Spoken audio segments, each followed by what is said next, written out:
Fala, gente amiga, tudo bom? Eu sou Carlos Lose e esta é a Batata Espacial, seu site de cultura nerd e de cultura em geral na internet. Meu canal no YouTube é o Carlos Eduardo Lose Rezende. Lose se escreve L-O-H-S-E, Rezende se escreve com Z. Se inscreva no canal, toque o sininho das notificações para saber quando tem vídeo novo. Curta, compartilhe e comente. Venha participar das nossas discussões sobre cinema, séries, cultura e outras coisinhas mais, né? E hoje vamos falar novamente de Jornada nas Estrelas Strange New Worlds, terceira temporada, sexto episódio, intitulado O Selate que Comeu a Própria Cauda, né?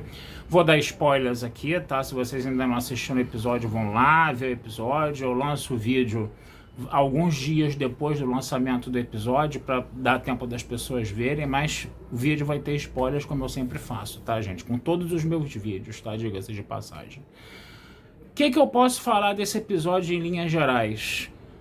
Bom episódio, cara. O melhor episódio até agora. Isso tá sendo uma coisa legal. O próximo episódio sempre tá sendo melhor até agora, né? A gente tá vendo isso, a temporada começou muito ruim, né? Eu critiquei bastante aqui alguns episódios dessa terceira temporada, entendeu? Mas a gente tá começando a ver uma melhora progressiva. Eu acho que hoje, né, a gente teve, né, o melhor episódio, tá, da terceira temporada, que é o sexto aí, né?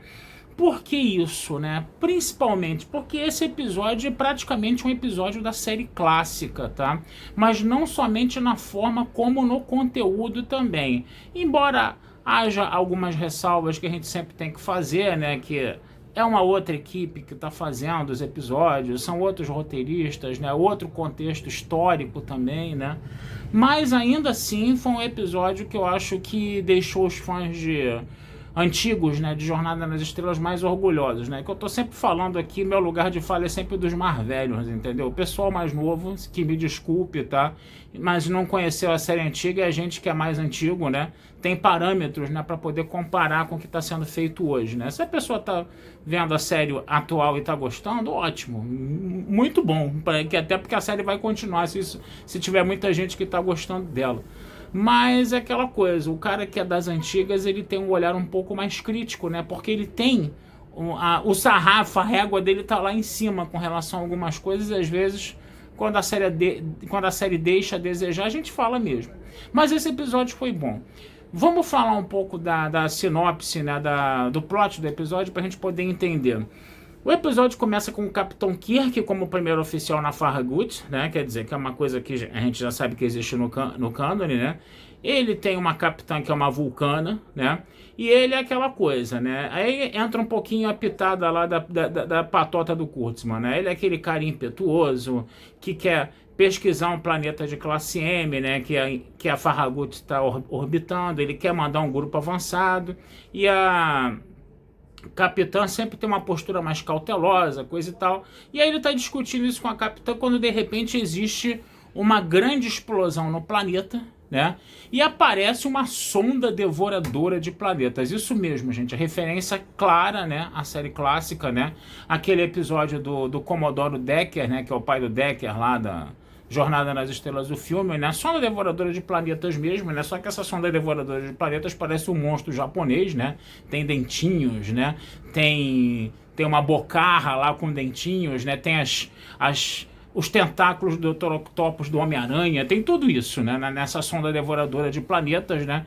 Que sempre foi que povoa o imaginário de várias mitologias, né? De várias culturas ali, quando a gente vê os tripulantes da Enterprise falando sobre esse mito dessa sonda devoradora de planetas. Pois bem, essa sonda devoradora de planetas, né, dá um porradão na Farragut que deixa ela toda arrebentada, né? A própria capitã, inclusive, ela fica desabilitada do comando, ela fica ferida, e o Kirk tem que assumir o comando da Farragut, é o primeiro comando do Kirk, né?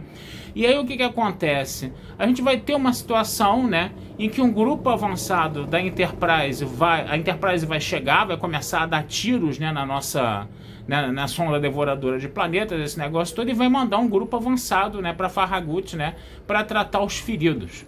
O problema é que a sonda engole a Enterprise e some em dobra, né?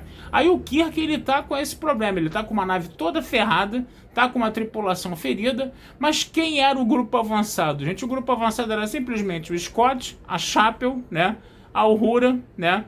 E o Spock, né? Então a gente de repente tem a tripulação da Enterprise clássica ali, entendeu? Dentro da Farragut, com o Kirk no comando, né? Então, quer dizer, é um episódio da série clássica, né? A história A é a série clássica, né? A gente tá vendo aqueles velhos personagens, né? Com novos atores agora, esse negócio todo com uma nova roupagem, tudo bem, a gente entende isso, né? E aí, a grande questão é a seguinte, né? O Kirk, como ele tá pegando o primeiro comando, né? Ele tá muito inseguro, ele não sabe o que fazer. Até porque a nave, ela tá em condições, assim, extremamente degradantes, né? E aí ele vai ter que começar a criar uma estratégia, né? E os comandados dele lá, que é a tripulação da série clássica aí, Kirk, o que você vai falar pra gente fazer? E ele não sabe o que fazer, ele tá completamente perdido, né? E aí é o teu negócio, né? A gente vê esse Kirk impetuoso, né, que é uma crítica ao William Shatner, esse negócio todo, né, e de repente você mostra esse momento de fraqueza do Kirk, né, mas é uma coisa que pode estar dentro de um contexto, por quê? Porque ele era um cara inexperiente, ele estava pegando uma nave pela primeira vez, uma nave toda ferrada numa situação de emergência total, né, e os próprios tripulantes, né, que seriam depois da Enterprise na série clássica, eles falaram, olha, esse cara parece que não tá com muita, vamos dizer assim, tarimba para poder enfrentar essa missão, coisa e tal, aquele negócio todo, né? O Kirk, ele se isola, né, nos aposentos lá da capitã da Farragut lá, para poder pensar no que ele vai fazer, né? De repente a gente tem que desabilitar ele do comando. Aí a Chapa falou, eu sou oficial médico, eu posso tirar ele do comando, esse negócio todo, né? Aí o Spock, né? A gente precisa levar. Aí o pessoal da tripulação ali, da Enterprise, chegou e falou assim. Na Enterprise clássica, chegou e falou assim: olha só, esse cara precisa de ajuda. Esse cara precisa de alguém que tenha uma mente bem lógica, bem.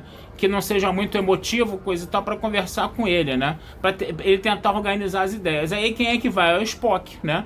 Aí você vê o Kirk e o Spock ali, né? O Kirk num momento de insegurança, que nós vimos isso na série clássica bastante, né? E o Spock lá aconselhando ele, né? E daí que vem até o próprio título, né, do episódio, né? O Selato que comeu a própria cauda, esse negócio todo, né? E aí, né, nessas conversas entre o Spock e o Kirk, né?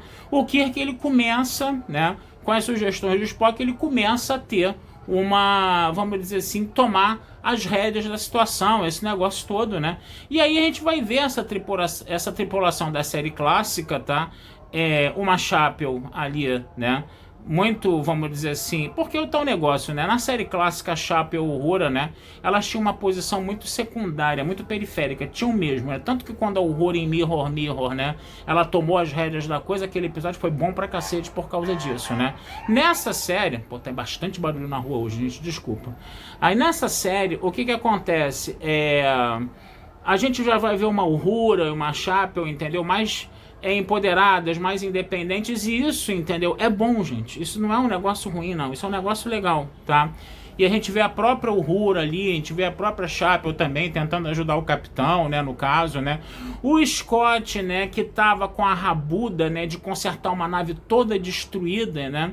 Ele vai começar a ter que fazer os milagres dele. Então você já tá vendo um Scott que tá sendo aí bem mais respeitado por essa série nova. A gente tava vendo um episódio da série clássica na História A, gente, e ficou muito legal. Isso daí realmente foi uma coisa que tocou o coração, né, dos fãs mais antigos. Isso foi uma coisa legal, apesar de uma porradinha ou outra no Kirk que os roteiristas deram, mas ficou legal, não ficou ruim não, ficou bom, tá? Ficou uma coisa muito boa, tá? E aí eles criaram lá uma estratégia, um Paranauê lá, para anular, né, temporariamente a sonda devoradora de planetas, né? E enquanto isso, a Enterprise, ela estava engolida na história B, né? E aí na história B, o que acontece? Essa sonda devoradora de planetas meteu uma sonda na Enterprise que estava sugando a Enterprise toda, né? Essa sonda, ela sugava pegava todas as naves, todos os recursos naturais do planeta para sugar. Ela realmente pegava, né, essas coisas e saía destruindo tudo, não queria nem saber, como se ela se alimentasse, né, desses ataques, né, no caso, né, e ela saía destruindo tudo que via pela frente, né, e ela estava fazendo isso com a Enterprise. E aí 2 caboclos, né, dessa sonda devoradora de planetas, eles começaram a atacar, invadir a Enterprise, e você vai ter bastante batalha de piu-piu-piu, né, do Capitão Pike, da La'an ali, no caso, né, e eles tinham uma roupa praticamente indestrutível, né, no caso, mas com o tempo, né, o Pike e a La'an conseguiram, né, subjugar, né, e tentar matar esses caras, mas chega uma hora que o Pike, ele tá praticamente subjugado por um desses caras, né, que pareciam ser indestrutíveis. O cara aponta a arma para ele e fica apontando a arma e não atira, né. E o Pike, por que ele não atirou em mim? Esse é o grande detalhe do episódio. Aí é o tal negócio, né? Se a gente está vendo Star Trek série clássica na forma, né? Lá na Farragut com a tripulação clássica da Enterprise, né? Esse episódio, ele também é Star Trek clássico no conteúdo, porque tem uma boa história de ficção científica. Foi isso que eu quis, né, falar, né? E aí o que acontece, né? A Enterprise consegue se livrar lá do negócio lá, mais uns Tecnobabbles lá para fazer a parada sair da Enterprise, né? E quando a Farragut desabilita, né, a sonda devoradora de planetas, a Enterprise consegue fugir. E aí eles explodem a sonda devoradora de planetas. E aí é que é o grande barato desse episódio, né? O grande barato desse episódio é o seguinte: quando a sonda devoradora de planetas ela é explodida, né, tem milhares de corpos, né, de sinais de vida, tem 7.000 sinais de vida que estão pouco a pouco morrendo, né, que estão no espaço sideral, né, e são todos sinais de vida humanos. Eles inclusive matam um cara desses, né, dentro da Enterprise, e veem que é um sujeito humano, né. E aí eles vão lá dar uma olhada na biblioteca da Enterprise e eles percebem que depois da Terceira Guerra Mundial, né, um grupo de astronautas, né, saiu da Terra para procurar outros mundos, porque a Terra estava, né, nesse pós-Terceira Guerra Mundial, ambientalmente, né, destruída, né, muito mal, coisa e tal, e o pessoal acreditava que a humanidade teria que sair da Terra, né? E aí esses astronautas que foram pegos no mundo inteiro foram nessa nave, e essa nave foi ao espaço procurar outros planetas, né, e desapareceu, e ela acabou se materializando depois nessa sonda devoradora de planetas. A grande questão é o que levou, né, esses terráqueos, né, que saíram, né, do planeta, né, para procurar outros planetas, a fazer essa coisa tão violenta, né, a fazer essa coisa tão desumana, né, que condições de necessidade extrema levaram eles a isso, né. E aí você vai ter uma discussão filosófica muito legal entre o Pike e o Kirk no final do episódio sobre isso, né. Então isso foi uma puta de uma história de ficção científica, a meu ver, uma história de ficção científica digna de série clássica, tá? Então isso fez o episódio ser muito bom, além, né, da gente ver a tripulação da série clássica na Farragut, entendeu? Ali trabalhando em equipe, trabalhando junta, como se a gente estivesse vendo realmente um episódio da série clássica. A Enterprise ficou, né, não ficou tão de lado no episódio não, tá? Até porque essa coisa aí da sonda devoradora de planetas ter origem na Terra, esse negócio todo, é da história B da Enterprise, né? Que é um negócio muito importante no episódio também. Mas você vai ter a tripulação da série clássica na Farragut, você vai ter Enterprise trabalhando essa questão aí da sonda devoradora de planetas, né? Então a história A e a história B são duas histórias muito boas por causa disso, né? E ainda você vai ter uma história, como nós podemos dizer, uma história B2, né? Que é lá, né, aquela senhorinha lá da engenharia que tem 300 milhões de anos lá, né? Que a Enterprise, de repente, ela fica sem comunicações, né? E ela tem um monte de telefone fixo, velho, nos aposentos dela, que aposento dela tem Paranauê de todas as épocas, né? E ela começa a instalar telefone fixo, velho, para a Enterprise poder se comunicar, para o pessoal poder se comunicar, né? Até porque a Ortegas, ela precisa navegar a nave dentro do monstro, mas aí os sistemas da Enterprise ficaram todos ferrados, né? E eles tiveram que fazer uma parada meio analógica ali, que também ficou muito engraçado. Eu gostei, cara. Eu achei muito engraçado eles falando pelo telefone, né? Eles instalando telefone com fio ali, entendeu? Tipo assim, Telesp, né? Em São Paulo, coisa e tal. Entendeu? Ficou maneiro, cara. Eu achei engraçado aquilo. Aquilo ficou bem interessante, né? E a própria UNA, né? Chega uma hora lá que esse sistema começa a falhar, né? A própria UNA, ela descomprime um deck da Enterprise pro ar, empurrar a Enterprise pra Enterprise se dividir pra sair da boca do monstro, de dentro do monstro, né? Isso daí também foi uma ficção científica legal. Então esse episódio realmente, gente, foi um episódio muito bacana. Vocês podem até criticar que o episódio de repente esculachou um pouquinho o Kirk, mas eu acho que apesar de tudo, entendeu? Esse Paul Wesley, eu acho que ele faz um bom Kirk, entendeu? Apesar dele ter que fazer aquele Kirk impetuoso, né? Que o Alex Kurtzman quer, esse negócio todo de ficar dando as porradinhas no William Shatner, né, que eles gostam de dar, né, que a gente sabe que eles gostam de dar, né, mas apesar disso, entendeu, ainda acho que esse Kirk, ele tem algumas coisas ali, entendeu, que respeitam mais os fãs antigos, entendeu, eu gosto desse Kirk aí, eu acho esse Kirk, eu gosto até mais do que o Kirk lá do J.J. Abrams lá, que eu esqueci o nome agora do ator completamente, vocês vão me desculpar, eu gosto até mais desse Kirk do que daquele outro, né. Claro que o Shatner era o melhor de todos, não tem nem comparação ao primeiro e único, né? Mas, gente, foi um episódio bom, foi um episódio que eu gostei bastante, né? E isso é legal porque no início a série estava andando muito mal das pernas, né? No início dessa temporada, tá? E talvez esse seja... E eu tô com uma ligeira dúvida de que esse vai ser o melhor episódio da temporada. Espero que não, espero que apareçam outros melhores ainda, tá? Mas esse realmente, a meu ver, foi um episódio muito bom, né?